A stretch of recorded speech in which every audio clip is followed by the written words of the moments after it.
Hey everybody, Dawn Zoldi here, CEO of P3 Tech Consulting, and we are live in Baltimore, Maryland at the FAA's Drone Symposium.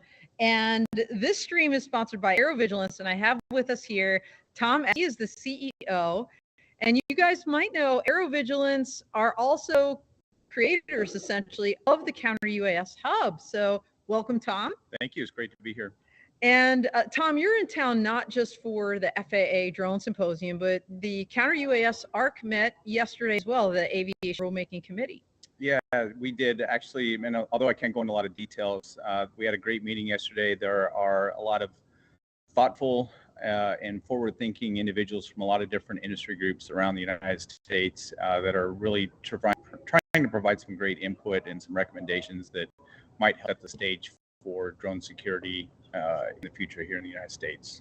You know, I know one of the challenges, Tom, is that these folks are like you, they're entrepreneurs, they've got full-time jobs, and you guys are meeting intermittently. That's a big challenge. Can you tell us a little bit about maybe a potential timeline or some milestones that you kind of see on the horizon? Yeah, that I can tell you that there's a lot of work into your point. There's everybody's got full-time jobs, and we're doing this as a side thing in between all of our other things we've got going on. But we've been meeting quite often, and although I can't really talk about a timeline, I think that's more for the FAA to talk about what they think when they might have some reports out. But I can tell you that the groups are diligently working towards meeting some of those goals. Well, that's awesome. And no better person to have on it than you, Tom. But you're also on a panel today later. Tell us a little bit of that. Yeah, I was really flattered to be invited by the FAA to talk drone security in the national airspace. It's a topic that's near and dear to my heart as well as theirs, because they are responsible for the safety of the national airspace and are very interested in not only the drone technology that's out there, but counter drone technology that's going to make an impact not only for things like beyond visual line of sight, but can also enable the future integration of drones in the airspace beyond those types of things when it comes to UTM, urban air mobility, all those other different types of initiatives. So I think there's a way that they can potentially all work together. Well, we're hearing a lot so far. You just had the keynote this morning, a little bit about beyond visual line of sight also in that second panel. We're hearing a lot about certifications, exemptions, streamlining things. From the counter UAS perspective, do these technologies actually have to get certified by the FAA, or what is the process? Is there even a process right now, I guess is my question. Well, I think that's part of where we're at right now. We're trying to understand what the right thing is to do, because we have to ensure that however we use whatever the technologies are or how they're potentially deployed, that they don't impact the safety of the national airspace, because we don't want to increase the risk to the types of things we're trying to protect, whether it's critical infrastructure, airports, large gatherings, things like that. So I think there's a lot of work to do to further understand the technology and how to properly deploy it in a homeland security setting. Yeah, because I mean the military's been using counter UAS, but obviously concerns them, especially in urban. Is out there saying hello, as is I think it's Shemroy Manning as well. So great to see you guys out there. Thank you so much. So just a little preview for your panel later today, and I think Abby Smith is on that. Yes. Abigail Smith, some other really great folks. What are you guys going to be talking about? Yeah, we're going to talk about some of the things that we just actually mentioned. We're going to be discussing remote ID, the integration of technologies into the airspace, and all those other similar types of topics that relate to some of the topics we're talking about on the ARC. Just how do we safely deploy and use some of these systems in a homeland security environment in a way that does not impact the safety of the national airspace.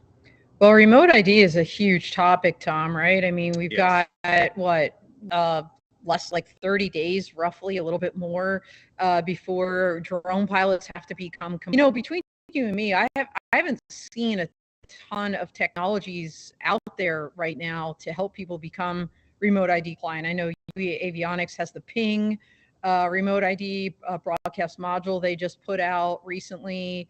I know Pierce Aerospace is doing a lot in the defense space, but on the commercial side, I'm I'm not fully tracking. I'm sure they have a thing and they're going to be launching it if they haven't already for this. But what are you seeing out there? Yeah. So to your point, I think a lot of us are waiting to see what happens. A lot of counter UAS technology providers are making software updates so that they can receive and be able to decode those remote ID message elements. So I think you're going to see that to be fairly common. Downloading some of the phone apps because I'm curious to see how well they work. But then again, it gets down to the point of, a lot of people, and you and I have had this conversation before, is a lot of these things. Well, if it's not broadcasting remote ID, then whatever the result is, as we've talked about, we don't know what the range of these broadcast modules are going to be, and we don't know what sort of density of receivers are going to be needed. So we just kind of have to really consider it as a data point and not as a definitive threat indicator. I think you have to look at a wide variety of data before you can really understand. That's a great segue to a shameless plug for a paper Tom and I wrote together that's on his Counter UAS Hub website. What do we call it? It's Remote ID, a guide for security professionals. There you see, he knows the title. I also have it on my website. Well, Tom, thank you so much. I know you've got a lot of things to do, and we've got 2 more guests coming up here, two incredible additional guests.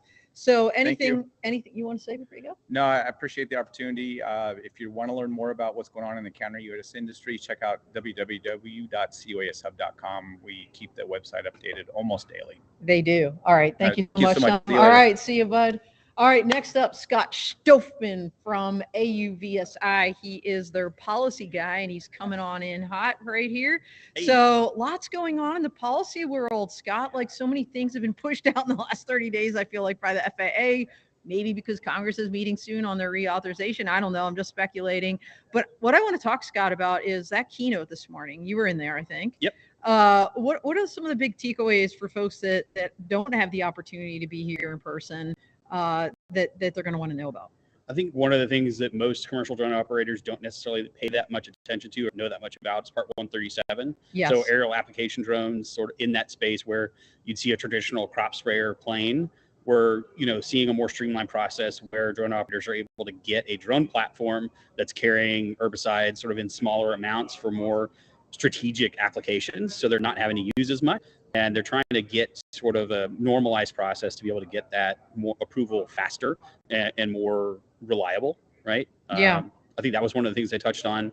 We're also looking at sort of the digital conspicuity, sort of like drones being able to see each other, traditional aircraft being able to see each other, as well as just what is UTM going to look like and how are companies thinking about that process.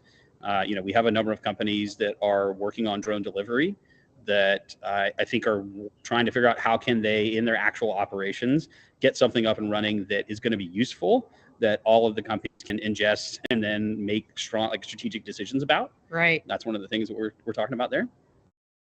Yeah, so much. They kept using this term, Scott, and I'm pulling up my notes here, so I'm cheating a little bit. It's like summary grant waivers. Tell me about that, because I've done my own research on the FAA process, and that's kind of a new term that I was not really familiar with, that I kept hearing in the keynote this morning. So if you look at countries outside the United States, they have these sort of like standard operating procedures, or kind of what does the specific concept of operations look like based on the risk that's established around that operation. FAA uses the term sort of severity and likelihood when they're doing a risk assessment.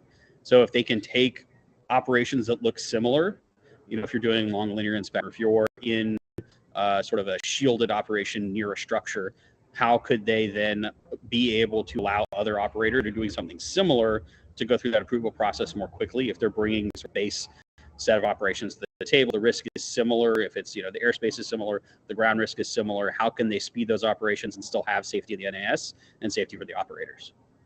So summary grant approval. So it's almost like in May, those 4 exemptions that were put out, in addition to the beyond visual line of sight kind of notice and request for public comment. So if those 4 waivers or exemptions, are granted, would those then form a basis, hypothetically, for this kind of summary grant approval? In other words, if I'm company X and company Y has this approval, if I kind of run the checklist like company Y, then it's more likely I'll be approved in a more rapid fashion. Yeah, or you at least have a good base to operate from. One of the things that FAA has said to us is that they only pulled those 4 specific exemption requests because that's what's in the pipeline. So they made it clear to us, like, if you're in industry and you want to do something that's outside of the norms of operations, you need to submit it, and then the FAA can put that out for other people to potentially be able to replicate. And so, if you're doing interesting things with drones and you want to find ways to get the access to that operation, you need to reach out to the FAA and be discussing these things with them. They're trying to find more standardized ways to get drones doing interesting things safely. Yeah, that's definitely, I think, the theme that's already coming across in the limited time we've had together so far during this conference. By the way, Santiago is out there saying hello, and there is a question from Shemroy. I'm going to just go ahead and ask you, Scott. Any chance we can get more of an integration equivalency with friendly countries such as Canada here with licenses? I think that will require some sort of cooperative agreement at the sort of federal level across the AAs. I know that we've had some discussions and some announcements on that on the AAM side. If you also look at the different sort of ICAO annexes that are out there, there's discussion about it. But the NAS here in the United States is unique. It's the complexity and safety that we have here with our operations is different than other countries. I think there's more of a potential to take what you've done here in the United States and take it somewhere else. But it's definitely a discussion I think that's happening at the international levels as we see more and more operators doing things internationally, not just here. It's funny. This is a great question, by the way. Thank you, Shimroy. I was talking to Dr. Sarah Nilsson today, and she teaches at Embry-Riddle. And she was telling me, not only is she a general aviation pilot, she's a Part 107 pilot. She said she was able to take the Canadian basic drone pilot license and the UK and a European one all online. So she has like 4 different drone pilot licenses right now. So anyway, working on it. Thank you so much. Anything you wanted to say before we get to Kevin Mars, the drone guy from the FAA? I'm happy to be here for the Drone Symposium today and tomorrow, but I'm also really excited to be here for the AAM Summit for the day and a half after that. We've been really leaning in on working with AAM companies because it's the future of integration of new aircraft into the NAS alongside what we're going to be doing with drones. So I'm excited that we have both those together this week. I love that you're doing that. I love that this is combined. I love that there are AAM people here sitting in on the drone keynote and vice versa. I think it's so hugely important, as you said. So thank you, AUVSI, for supporting this, and always great to talk to you, Scott. Thanks, Don. All right, talk to you later. And last but certainly not least, because we are on a break and we want to stay timely here, we've got Kevin, the drone guy Mars. Everybody knows him if you're in the drone space. And here he is with his big smile. I'm back. He's back. He's back. So Kevin, this is like the 8th. Is this the 8th summit? This is the 8th FAA Drone Symposium, 8th. And I feel like it's been a lot more, but maybe that's just because we haven't been back to Baltimore in person for quite a while. It's so funny because when I was taking my lift last night from the airport, the guy was like, so when's the last time you were in Baltimore? I think it's been 20 years. And I'm from Philly. So, I mean, I'm excited to be in Baltimore here. But let's talk, Kevin, a little bit about, the themes that are already coming out here at the symposium. I know you and your team have worked really hard on this.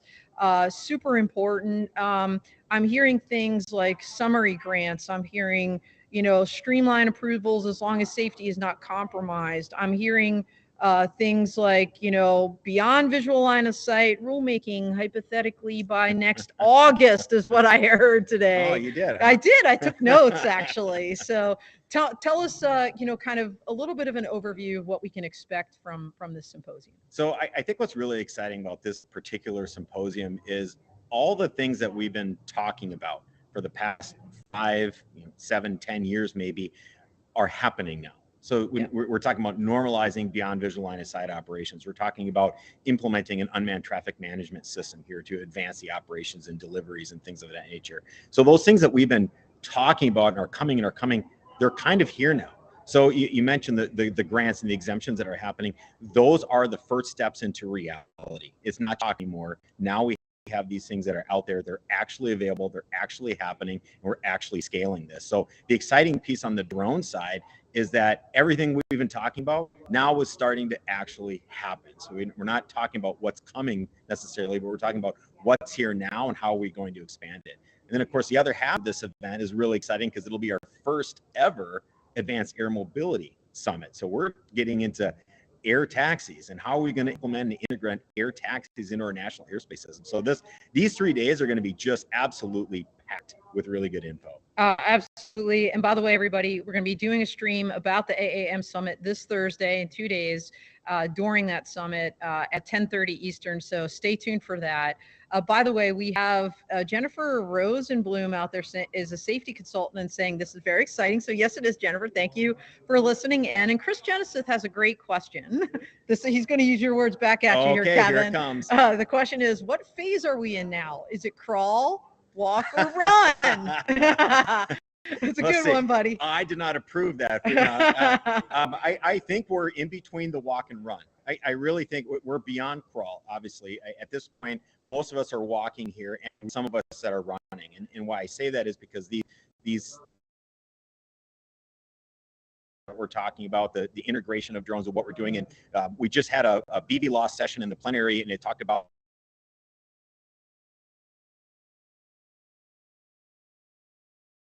how we're definitely not at run yet, because not everybody's flying BVLOS. That's not happening right now, but some people are, and we're using that information then to scale it to beyond just those people and make sure it's a scalable, routine, repeatable operation. So somewhere in between. And of course, saying next, we've got a lot of people chiming in real quick and a little bit over time. I'm never supposed to read. Well, the commenter said he saw you by the third summit. There's still a lot more drone registrations with the remote ID unit filings. Yes. What we're doing is the registration will go to up ID number information, and we're seeing a lot of activity now. So between now and the 16th of this year, I want everybody to aware if you have a drone and it's capable, that they back the drone zone and take the registration that remote ID serial, so you can be with the rule. Yeah. All right. Well, Kevin, as always, we're at a conference. The even with the secret conference is still not awesome, and it looks a little blurry out here. So, and we're at time. Thank you, everybody, chiming in. Clint Horsell, by the way, and much more air taxis. Yes, Clint. Yes. I agree. Brandon Barros, keep it moving forward. 108. Let's go. So, and that's great way to end this, everybody. Let's go. We are out here. Thanks so much. Thanks. Bye, everyone. See ya.